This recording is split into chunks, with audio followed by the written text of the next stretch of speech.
Preserve, historical, simple, aesthetic, cultural. It showcases Cebuano culture. Amazing, beautiful, has a story. Classic.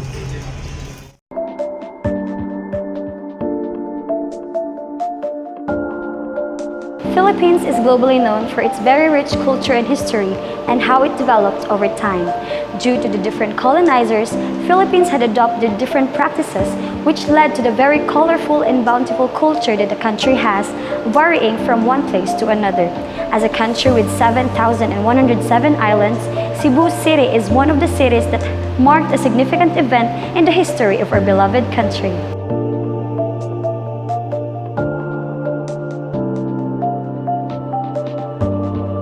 Arts is one of the things that has evolved even from our ancestors' time up to this very moment. Focusing solely to the architectural establishments, Cebu City's ancestral houses and historical sites are the epitome of the said field of arts, which shows the beauty of our history.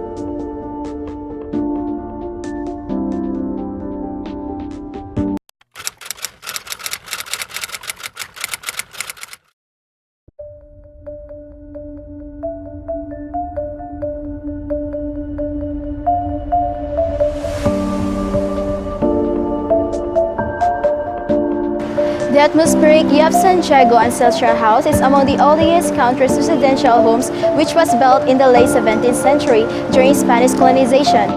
This is the house of the Chinese merchant Don Juan Yap and his wife Doña Maria Loredo with their three children, Maria, Eliotero, and Consolacion, which will be found somewhere in Parian.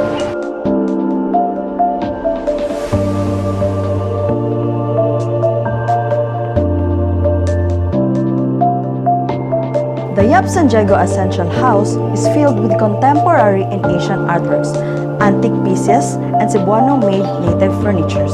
There are also life-size statues, religious icons, and images of saints. Aside from its aesthetic features, the house is standing proof of God-centric home, built with faith and devotions of the Cebuanos family.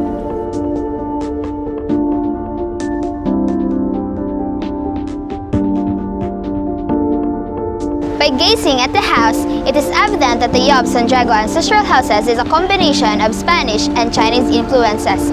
The structure is built from a mixture of wood and coral stones with red tiles to come up with the red tile ceiling. The interior part of the red tiled ceiling is held together by dark wooden beams. The age of this structure can vividly be seen by its weathered yet steadfast coral stones and Malave wood edifices.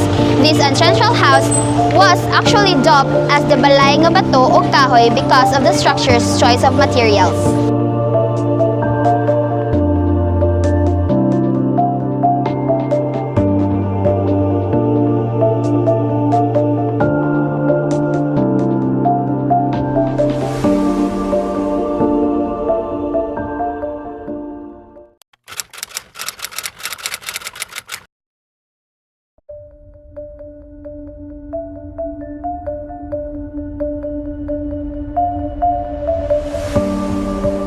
The Malacañang Sugbo is the official residence of the President of the Philippines in the Visayas, which was built in 1910 by the architect of the Philippine government, William E. Parsons. It is located in Cebu City, near Port area and Fort San Pedro, and within walking distance from the Basilica Minor del Santo Niño, Magellan's Cross, and Cebu City Hall.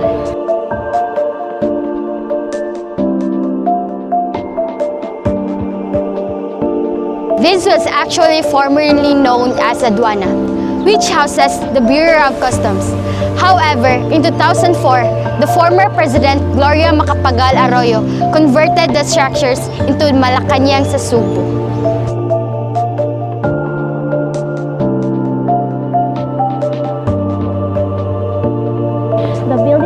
architecture is quietly influenced by Bauhaus architectural design, where it has a minimalist design. Linear and geometrical forms of structures features where only that mattered. It also favors space over mass, where its main purpose is for functionality. The establishment have flat roofs, smooth facades, and cubic shapes, as well as its windows. The colors that dominated the Malacañang sa Cebu are dull colors, which shows the lack of ornamentation.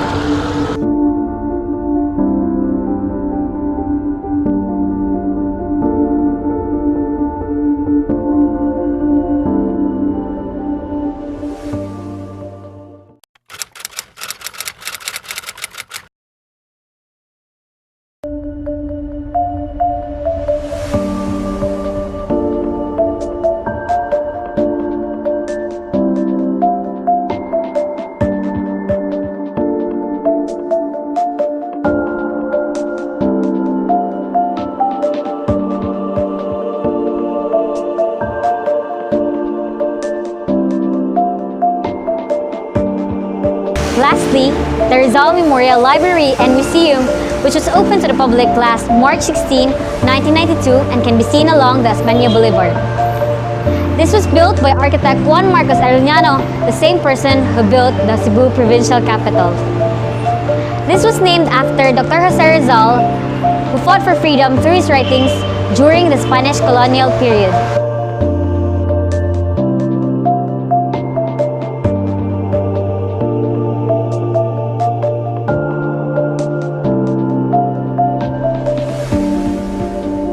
The Rizal Memorial Library and Museum houses a collection of antiques, sculptures, furnitures, and wood carvings donated by prominent Cebuano families.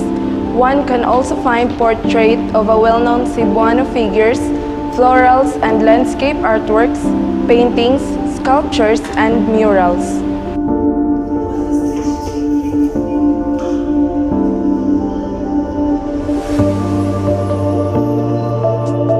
Can be classified as a neoclassical style of architecture where its expression is strongly related to its social and economic contact. It is like traveling to the ancient world and coming into contact with ancient works. Moreover, it also possesses symmetrical floor plans and the roofs are flat and horizontal. Exterior is built to represent classical perfection and simplicity of form where decorations are kept to a minimum. Interior contains same principles of symmetry, simplicity, and tall columns.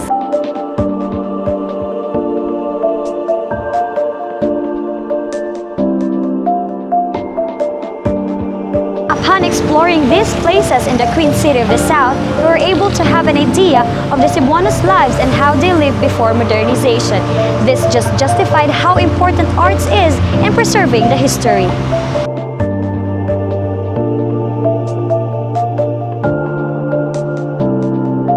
What we have shown to you is just a glimpse of what we have here in our beloved city and our country as a whole. The best thing about Cebuanos is they really took good care of the significant places in the history in order to preserve the culture of our beloved country.